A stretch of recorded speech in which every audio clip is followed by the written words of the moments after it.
இனி நான் தான் உனக்கு சொந்தம். தெரியுமா லல்லி? நிஜமா? சும்மா சொல்றீங்க? இந்த கோபம் உனக்கு ஆகுமா? இத கண்டா என் மனசு தாடுமா லல்லி? என்ன இதெல்லாம் இன்னைக்கு தபாலே அனுப்பணும். அதனாலதான் கையெழுத்து வாங்கிட்டு போலான்னு வந்தேன்.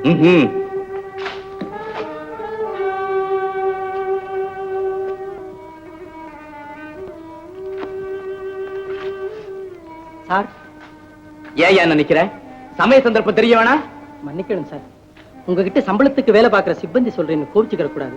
என்னடா புதுசா வந்தவன் இப்படி எல்லாம் சொல்றானேன்னு நினைக்கவும் கூடாது. நீங்க கௌரவமா இருந்தா தான் சார் எங்களுக்கு எல்லாம் பெருமை. இந்த அம்மா புருஷன் இன்னும் உயிரோடு இருக்கார் சார். யார பார்த்து அப்படி பேசுற? எனக்கு புருஷன் இருக்கானா இல்லையா நீ பியான்னு கேட்டது. ஊர்ல பிரமுகரா இருக்கிற எங்க எஜமான் பேரை கெடுக்காதுமா தாயே. சுந்தரம், உன் தரத்துக்கு மிஞ்சின பேச்ச நீ ஏன் பேசுற? என் பேரை காப்பாத்தி எனக்கு தெரியும், நீ போ. போறேன் சார். ஆனா ஆசை 60 நாள் மோகம் 30 நாள்னு பெரியவங்க சொல்லி வச்சிருக்காங்க. நீங்க இப்ப பரஸ்திரி மையல்ல மதிமயங்க பேசுறீங்க. தொட்டு தாலி கட்டிய கணவனையே கைவிட்ட இந்த நாரிமணிக்கு நீங்க எத்தனை நாளைக்கு சார் உங்க ஆஸ்தியை கொத்திக்கிட்டு போக வட்டமிடும் வல்லூர் சார் இந்த வனிதாமணி? இடியட், வாய்க்கு வந்தபடி ஒரு பெண்ணை பார்த்து பேச உனக்கு அவ்வளவு துணிச்சலா?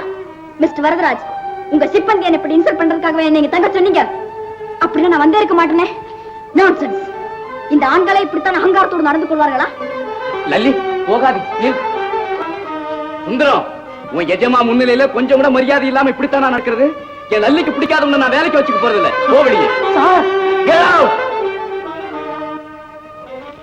சார். ஆனா ஊர மயக்கும் இந்த நாசகாரி மாயவலையில் மட்டும் விழுந்து கெட்டு போக.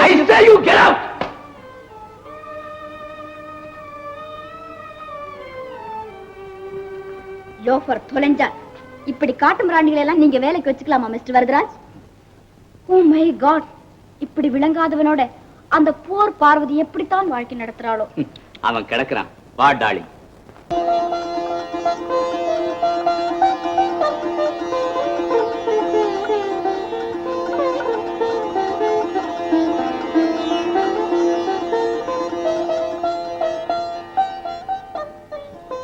பெண்குலத்தின் பொன்விளக்கு போல நீ வழங்கணும் பார்வதி. பூவோட பொட்டோட மங்கிலிய பாக்கியத்தோட நீ மகராசியா வாழ்ந்திருப்பேம்மா. நான் வரேன். நல்லதம்மா.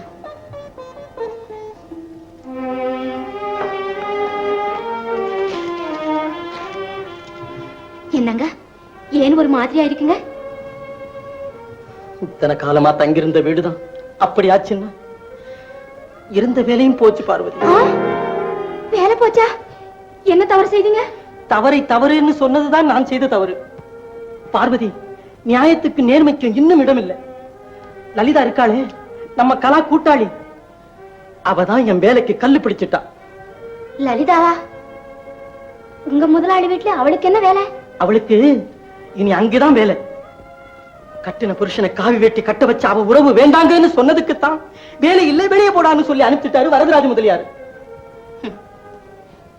நாம் உண்டு நம்ம வேலை உண்டுன்னு தான் போகணும். இந்த காலத்துல ஊரை திருத்துறது லேசான காரியமா? அதுக்காக கண்ணெதிரே நடக்கிற அலங்கோலத்தை பார்த்துட்ட பிறகுமா நாங்க வேலை பார்க்க சொல்ற பார்வதி? மானத்தை உதுத்துட்டா தான் இனிமேல் நான் அங்க வேலை பார்க்கலாம். அப்படியெல்லாம் பார்க்க வேண்டாம். பட்ட காலிலே படும் கெட்ட குடியே கெடுங்கிறது நமக்குத்தானா சரியா இருக்கணும். கவலைப்படாதீங்க, எல்லாத்துக்கும் அம்பிகை இருக்கா.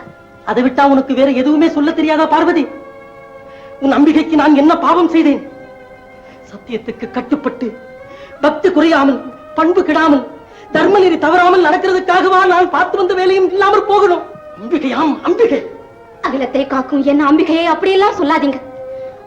அம்பிகையை நம்பின யாரும் கெட்டு போவதில்லை. ஒண்ட குடிசை இல்லாம ஒரு கபலம் சோறு இல்லாம தவிக்கிற எத்தனையோ குடும்பங்களை விட நம்ம நல்லா தான் வச்சிருக்கா அம்பிகை. அன்பும் பண்பும் நம்ம வீட்டுல நிறைஞ்சிருக்கிற போது அதை விட மேலானது வேறு என்ன வேணும்? மேலானதா? பணம் பார்வதி, பணம். வெள்ளையப்பன் நம்ம வீட்டுல நடமாடினாத்தான் எல்லாரும் நம்ம வந்து எதிர்கொள்வாங்க, வரவேற்பாங்க, மாலை போடுவாங்க. வேற எந்த அப்பன் வந்தாலும் நம்ம வீட்டுல உல பொங்காது பார்வதி, உல பொங்காது. வறுமையும் கண்ணீரும் தானா நமக்கு வாழ்வில் கிடைத்த பலன்? அப்படியெல்லாம் பேசாதீங்க. எல்லாம் தெரிஞ்ச நீங்க இப்படி பேசலாமா? வண்டி சக்கரம் சுத்துறது போல நிலையில்லாததானே செல்வம். பழங்கதை பேசி பயன் என்ன? இனிமே நம்ம குடும்பம் எப்படி நடக்கும்? அம்பிகையின் அருள் இருக்கிற வரைக்கும் நமக்கு ஒரு குறையும் வராது. நீங்க மனசை அலட்டிக்காதீங்க. சாப்பிட வாங்க வாங்க.